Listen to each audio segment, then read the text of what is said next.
Kick off the holiday season early this year with the Wisconsin Chamber Orchestra's performance of Handel's Messiah. Don't miss your chance to experience one of the most performed classical pieces of music worldwide. Make it your new favorite holiday tradition and join the WCO and the Festival Choir of Madison at Bethel Lutheran Church. That's on November 21st at 7 p.m. and November 22nd at 2 p.m. Tickets are available at wcoconcerts.org/Messiah. This is CityCast Madison. I'm Bianca Martin, and here's what Madison's talking about. Good morning, Madison. It's Friday, and if you've been listening to our show for long enough, then you know that it means it's time for the Friday News Roundup. I am executive producer Haley Sperling, sitting in for your host, Bianca Martin, while she is on vacation. And today we are talking planes, trains, and automobiles. Well, not exactly, but this week's news stories have been very transportation focused, and we're here to talk all about it. With me today to break it all down is our producer extraordinaire, Jade Isiri Ramos. Jade, how are you doing? I am moving and grooving on these transportation modes. In these streets, moving and grooving. We out on here. These rails, I'm here. And of course, our newsletter editor, Rob Thomas, is here. Hey, Rob, how you doing? Choo-choo, Haley. We are choo-choo chugging along. Rob, you are kicking us off today with a story that we've been watching for what seems like an eternity. Train stations in Madison. What's the news? Yeah, I'm the engine of this here train today. I've never gone first. I'm very excited. The conductor. I'm the conductor, if you will. Yeah. So Amtrak rail service is returning to Madison maybe someday, maybe probably not until next decade, if ever.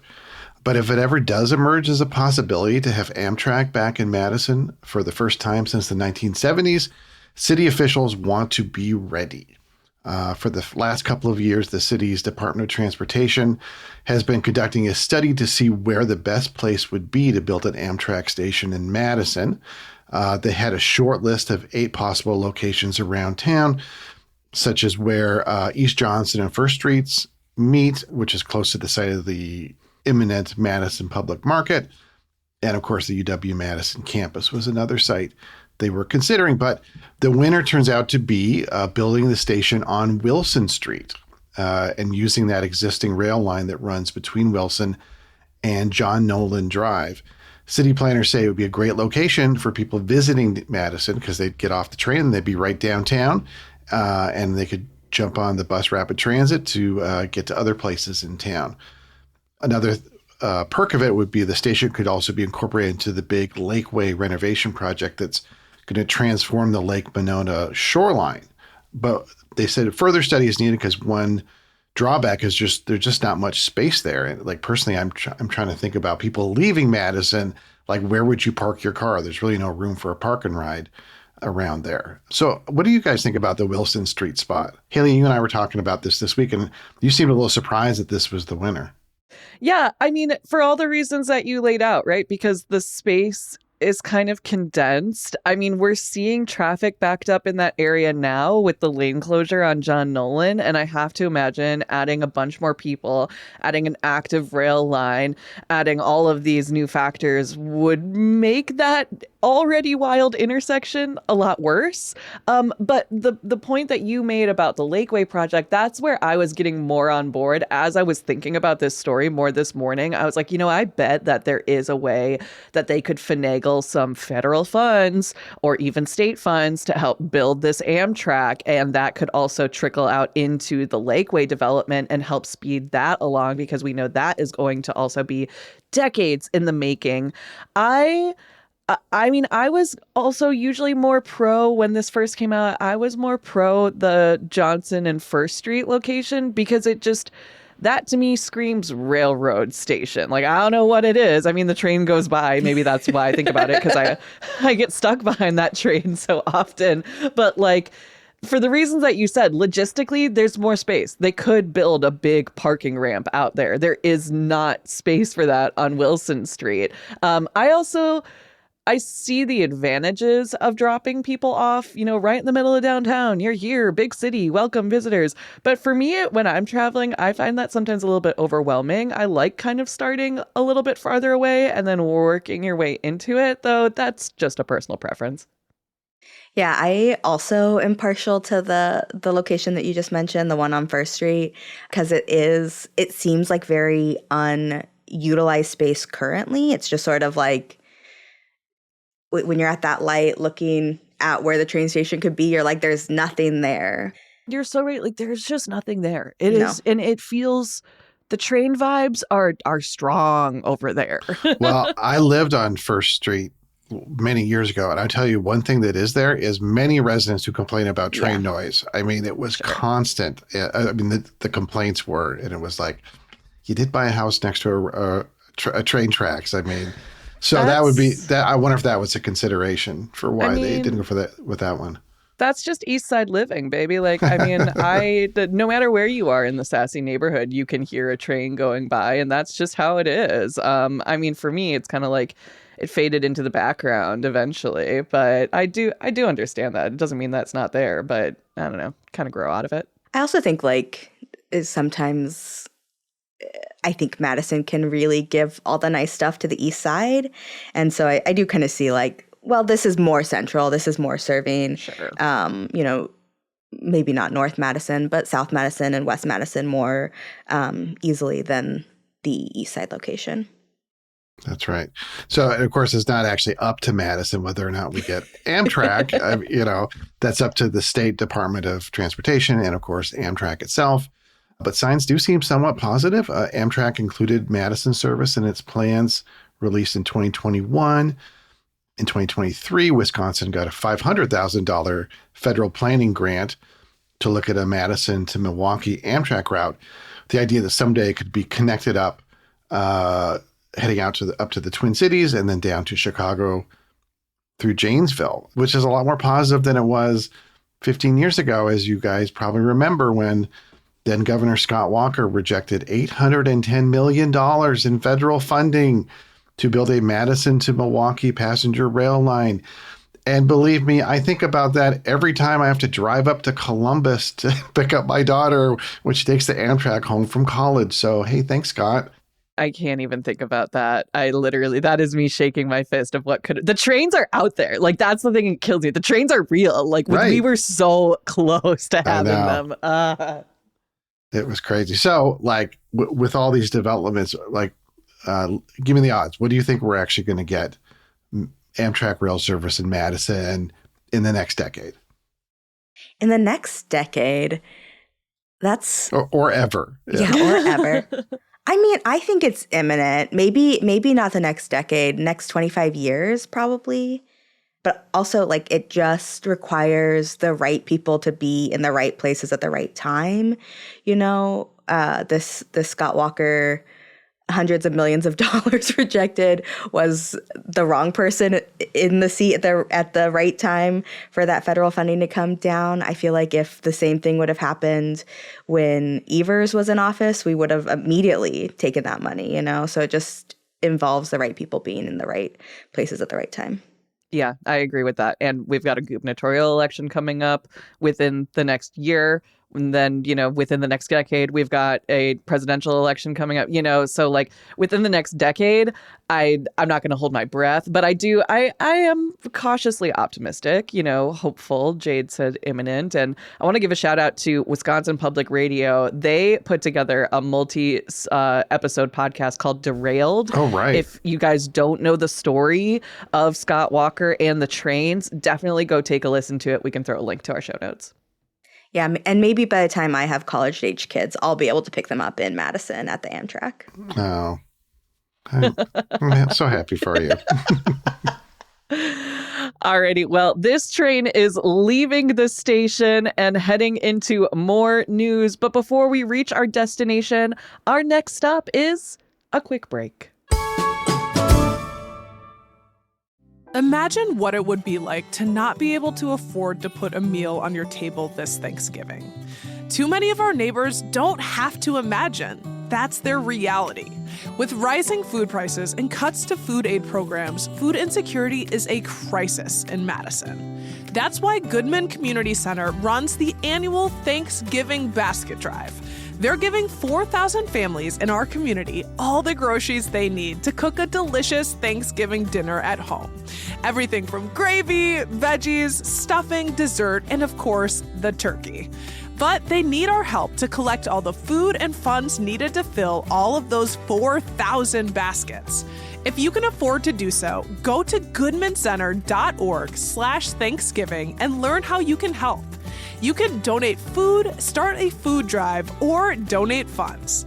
Together, we can ensure that thousands of our friends and neighbors have a joyful Thanksgiving. Are you going to the finest young professionals party of the year? Madison Magnet is Dane County's premier young professionals organization, and they aim to give members a place to connect, collaborate, and develop. And their big annual event is just around the corner. The Magnet Fete is a night of fun and philanthropy with other young professionals in the Madison area. It will feature a wine bowl and a raffle with prizes, including show tickets, gift cards, and other great items. This year's fete benefits Second Harvest Food Bank of Southern Wisconsin. Tickets are on sale now. Tickets start at $75. You do not want to miss this fun and fabulous night. The fete will also be the full unveiling and celebration of Magnet's merger with the Greater Madison Chamber of Commerce, where you can learn more about what that all entails for them as an organization and you as a member. Get tickets today at madisonmagnet.org/magnetfete. Alrighty, all aboard for our next story. Will I stop this train bit? Nobody knows. But first, we're getting on the bus. Jade, take us away. Yeah, so my story this week is an update to the bus rapid transit system, specifically the creation of the North-South BRT line. Now, for folks who might need a little bit of a refresher, the BRT is Madison's solution to fast and efficient public transit travel. And the idea is to reduce travel times and overcrowding by having large electric buses that run more often, stop less often, and connect Madisonians to the busier parts of Madison, like downtown and UW. It launched a little more than a year ago and is currently just running east to west. And I know, Haley, you and Bianca got on the BRT when it first started, that east to west line. Yeah, that was a whole to do. It was like everyone who was anyone in the city came out to ride the bus. It was a good time. It was a good time. And honestly, I will say since the launch of BRT, I have been using the bus more. Yeah. It makes it seem more legit for some reason, like the bus system. I don't know why.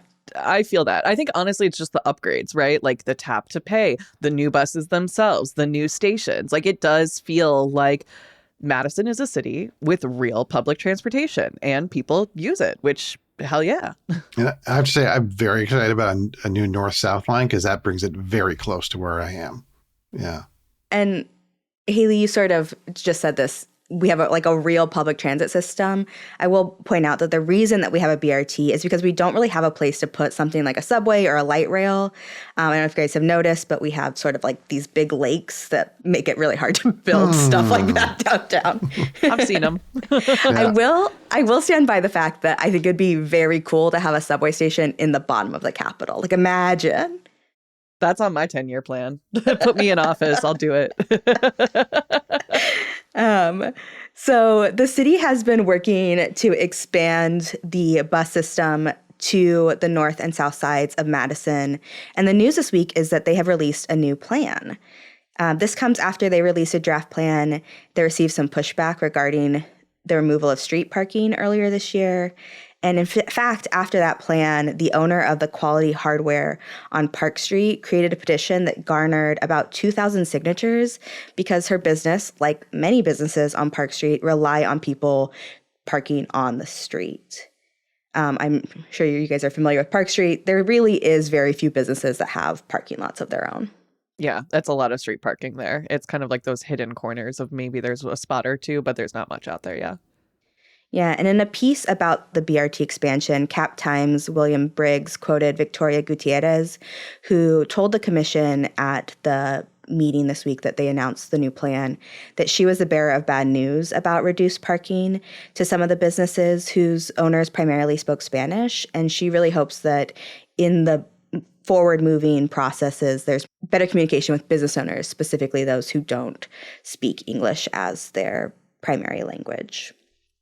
The new plan brings back some of that parking. It includes 9 new miles of BRT lanes and adds 23 new stations. And it would run, like you said, Rob, to Fitchburg and North Madison. I know you both have seen the maps of how it expands the bus line. Any thoughts about how that reach increases? I think it makes sense, and I think that incorporating Park Street, it is so important. And this is a critical corridor. I'm thinking about all of the folks who could commute via BRT this way. There's a lot of healthcare down on Park Street area. So that could be a huge boon for nurses and doctors trying to get to work. And I'm just all about more connectivity, right? This just makes more sense. And we love, obviously it's no secret here. We love transportation. We love public transportation. I think this is huge. How far north does it go? Does it go to the airport? Yeah, so it goes actually even further than the airport. I would say the airport's sort of one of the first areas of Madison that it goes on the North Line. It goes all the way up to Troy and that sort of area where Troy Farms is.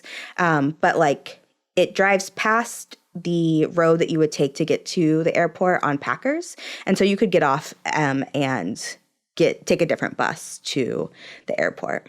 I will note that part of this plan makes it so that it shares 3.5 miles with existing east to west BRT route, which means that it doesn't just connect, north to south, but it also connects north to east and north to west and all those different directions that you can make, makes it more accessible for every part of the city.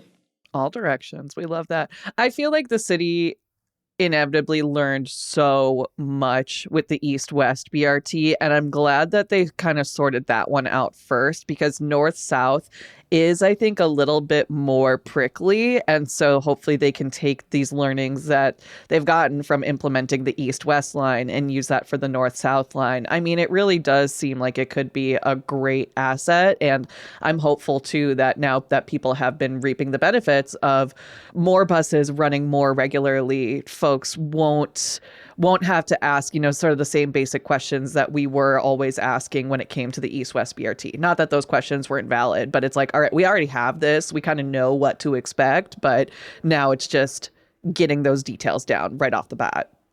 Yeah, it's a good point. I will say that this new plan did get some feedback from at least one transit writer.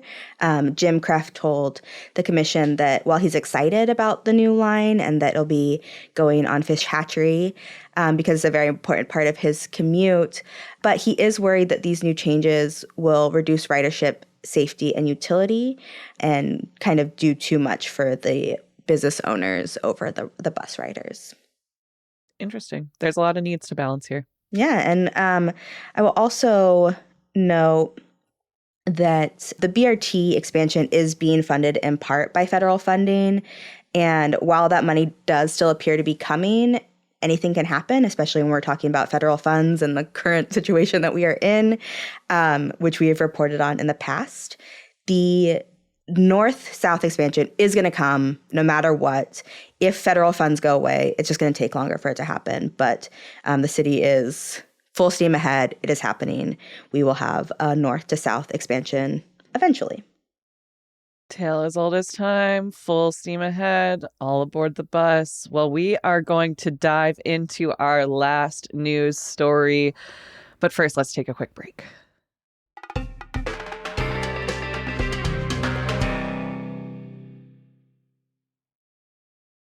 Guess what? CityCast has some news.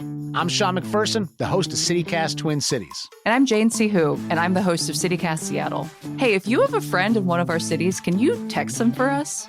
Yeah, something, simple like, hey, how's that rash doing? And do you listen to podcasts? Because I have one you're definitely going to like. After that, tell them that CityCast has helped you become more informed, more involved, and more connected to your amazing city. We're going to help that person you know in Seattle who's been trying to make friends. And we're also going to do that for that guy you only kind of knew in college who moved back to the Twin Cities after graduation. Don't we all have that guy? Yeah, and usually that guy is named Todd. So did you text them yet? Jane, let's just wait a minute. We don't want to rush anybody. We'll do a little small talk. How's everything going in Seattle? Beautiful, beautiful. Fall leaves popping. How about Twin Cities? Today, beautiful and sunshiny in St. Paul. Okay, Jane, I bet they are done texting by now, and I just want to remind them, hey, you, please tell that friend to subscribe to CityCast Twin Cities or Seattle, wherever you get your podcasts. Or if you don't want to text them and you're really just on Instagram sending them DMs all the time with like funny videos, send them a DM of our latest videos. You can find us at CityCast Twin Cities or CityCast Seattle on Instagram. Thanks.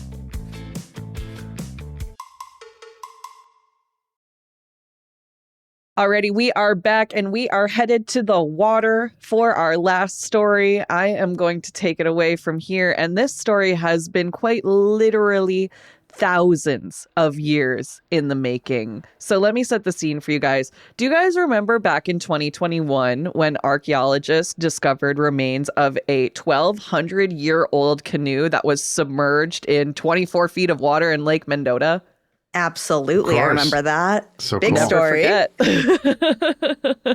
Well, that story really set off a chain of discoveries in our dear Lake Mendota. The following year, archaeologists found not one, not two, but 3 more canoes ranging between 2,000 and 4,500 years old. So this was a massive and obviously incredibly exciting discovery. I feel like the whole town went wild when we found that first canoe. I mean, you guys obviously remember it. And finding 3 more, truly more than anyone could have expected. But the story continues because on Wednesday this week, the Wisconsin Historical Society announced that they've actually mapped 16 more canoes submerged in the bed of Lake Mendota. Insane stuff, right? 16 is so many. Like if they were like 2, I'd be like, whoa, 2. But 16? That's like a team of canoers. That's the whole track team. Didn't somebody call it like a prehistoric parking lot, basically? Underwater? Exactly. Yeah. Exactly. Did they have prehistoric like duck boats as well underneath? Yeah. Oh God, we haven't dug that deep yet, but yeah, it's basically a parking lot. And how did all of these canoes get there? Well, I'm so glad you asked, because according to AP reporting, Tamara Thompson, the state's maritime archaeologist, said that the site in question was once near a network of indigenous trails, and what likely happened is that people would park their canoes, get out, and go about their business. So like literally what you said, Rob, a parking lot for these canoes, or kind of like a bicycle rack, you know? So like you rack your bike and other people could go use them. You get out of your canoe, other people could go use them. So, I mean, how wild is that? Rideshare was not invented by Uber or Lyft, but indigenous people thousands and thousands of years ago. And you know what I love is they weren't swiping their credit cards, you know? Facts. They didn't even need tap to pay. And so far, carbon dating suggests that the oldest of these 16 canoes dates back to 5,200 years ago, which makes it the 3rd oldest discovered canoe in Eastern North America. And you know, I bet you guys are probably sitting here wondering, well, how did these canoes get submerged and how were people parking them if the water that they're in now is so deep? Well, great minds think alike. I was thinking about that too, and so were our researchers. Thompson explained that Wisconsin likely experienced a drought that started roughly 7,500 years ago and lasted until around 1000 BC. And at the time, that area of the lake where the canoes were found was probably only about like 4 feet deep, making it the perfect place to store a boat and hop off and go about your day on foot. And the exciting thing is that if this drought began when Thompson hypothesized, then that means there could be even older canoes buried in the sediment. And so obviously this is a really exciting story about how the past still plays a role in today's world. And, I think it's nice that this news is also coming out during Native November as well, when we can and should be shining more light on our Indigenous communities who are often plagued by bad news statistics. So we really do love a bright spot with this story. Can I say I love that Wisconsin has its own like underwater Indiana Jones, this maritime archaeologist. That's like what a cool job, and especially to be on the forefront of all these cool discoveries. Yeah, she literally studies shipwrecks and is like, I only get to work on this project, like the canoe project, 1 day a week. But she's like, it's the most impactful work that I do. And I also want to just, part of the reason that I remembered the first canoes coming is because shortly after those were found, the Wisconsin State archaeologist, James Skippo, passed away in a diving incident. And I just think that there's something about this work that is so meaningful, that someone died while doing it. Yeah. Absolutely. And Thompson said she's been able to connect a lot with tribes and learn more stories and learn more history. And so it really is just, it's a beautiful story all around there. Of course, like you said, Jade, tragedy involved. But I think that just does make this discovery all the more important and all the more impactful. So, we love to shine a bit of a bright spot, inject some lightness into this Friday News Roundup. And, we've got some more light to shine in this podcast. That's right. It's time for our neighborhood shout outs. Jade, who are we shouting out this week? I feel like we need a little music stinger to be these are our shout outs. I feel like it's always just me in the background being like, pew, pew, pew, and hoping people get that. I feel like there's an opportunity for us to get Bianca to sing a little membership shout out and put it to music. You know what I mean? I like it. My shout out this week is from Kim I, who says, when I first moved to Madison, I stumbled across WORT and was impressed this station was giving voice to events and issues here in Madison, in addition to bringing a wide variety of music. This summer, their volunteers were at nearly every festival I went to, along with their $1 CDs that brought me additional great music. WORT is on the ropes due to disappearing federal funding, and WORT is integral to this community and part of what makes Madison special. Worth a listen and definitely worth supporting. And this is me talking now. As a former WART employee, WART is really going through it right now. Not just this federal funding, but there is also, drumroll for budget deficits. It's a real theme of what's going on in every part of Madison, I feel. But they had to let go of 2 staff members recently. And I think a lot of people in the WART ecosystem are feeling unsettled about what the future of this 50-year-old or nearly 50-year-old institution is.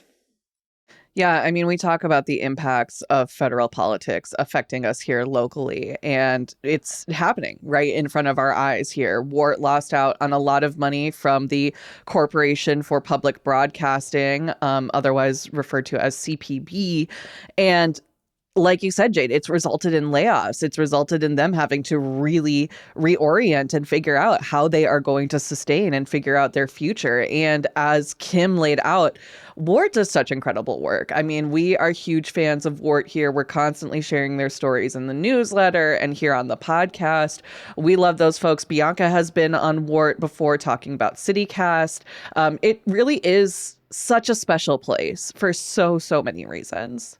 Yeah, I mean, it embodies Madison as all its passion and eccentricity and, community spirit. And, when I first came to town, I listened to Ward all the time. I listened to Mel and Floyd and some of the music programs. I mean, it's just such a treasure. And if there's a silver lining, maybe it reminds people how much of a treasure it is and will get people to throw in and support it because they need the support right now. Yeah, WART, I think, really is the embodiment of Madison. And, I'm just thinking about it. Last week, we shouted out Tone Madison, another small independent journalism outlet here in Madison, doing great work on the ground, reporting, writing about things that not a lot of people are talking about. And, Tone and Wart are really collaborative in the journalism space, which you don't see often. And so shout out to Kim for bringing this one forward and talking about the important work that they're doing. And, we are all about supporting local journalism and the great work of local journalists. And I bet you didn't know, but now you will. You can support this show and get the perk of sharing a neighborhood shout out by becoming a CityCast Madison neighbor.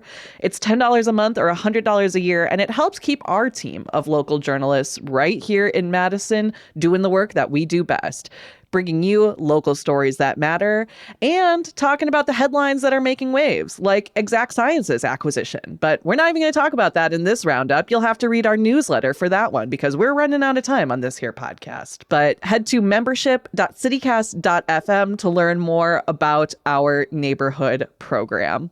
All right, we've got one more thing before we leave. Y'all know that we love hearing from you. And recently, we got a voicemail from one of our listeners and reader of the Madison Minutes newsletter, Kelly, who had some thoughts about our coverage on Madison's cocktail scene. He called in with a voicemail, so let's hear his message now.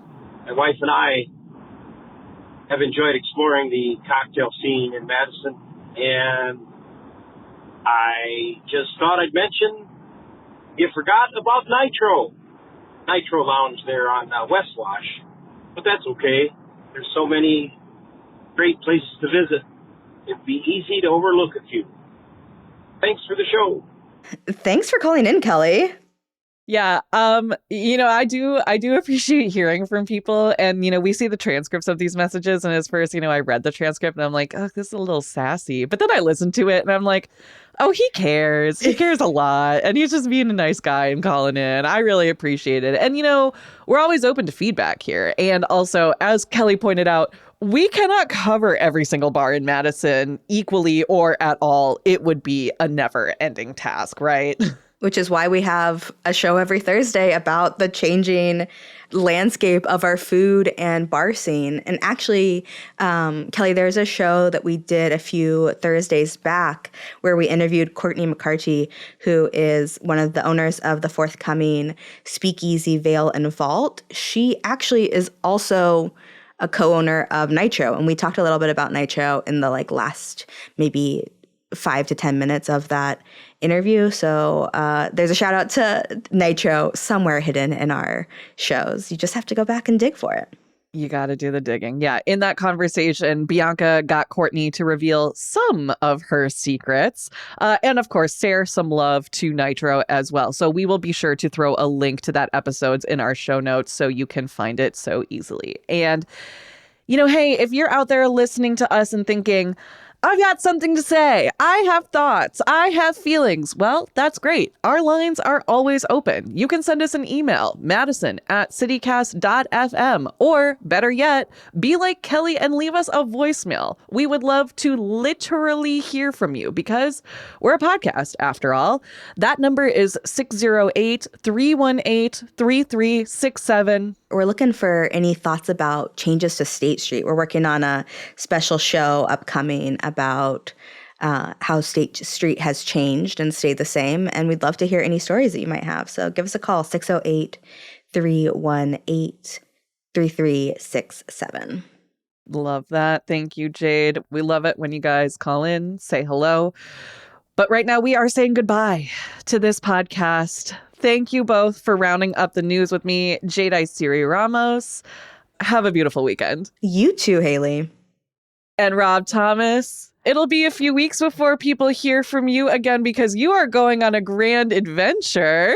Yeah, I'm going to Antarctica. Oh my gosh. I'm taking a National Geographic cruise. Going to check out some penguins. So I'll be gone for a couple of weeks. I'll be back in December. Well, we will miss you dearly here. Bring us back a penguin. I don't know they let you do that, but I'll try. Yeah.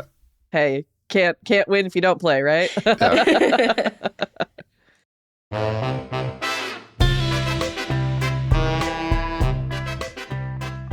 That's all for today here on CityCast Madison. I'm executive producer Haley Sperling. Bianca Martin is your host. We're produced by Jade Siri Ramos and Elizabeth Kama. Our theme music is by Carl Christensen. Additional music this week by Rebecca Lloyd and 8 Main from Triple Scoop Music via Getty Images, and Victor Lundberg and EJ Sarah, courtesy of Epidemic Sound. Rob Thomas is our newsletter editor, with help this week from McKenna Harford. You can get more news delivered right to your inbox by subscribing to Madison Minutes. And don't forget, you can support this show and get great perks by becoming a CityCast Madison neighbor at membership.citycast.fm. And if you enjoyed today's show, why not share this podcast with someone who likes to take the bus or someone who wishes they could take the train? Alrighty, we will see you back here Monday morning with more news from around the city. Until then, thanks for listening and have a great weekend.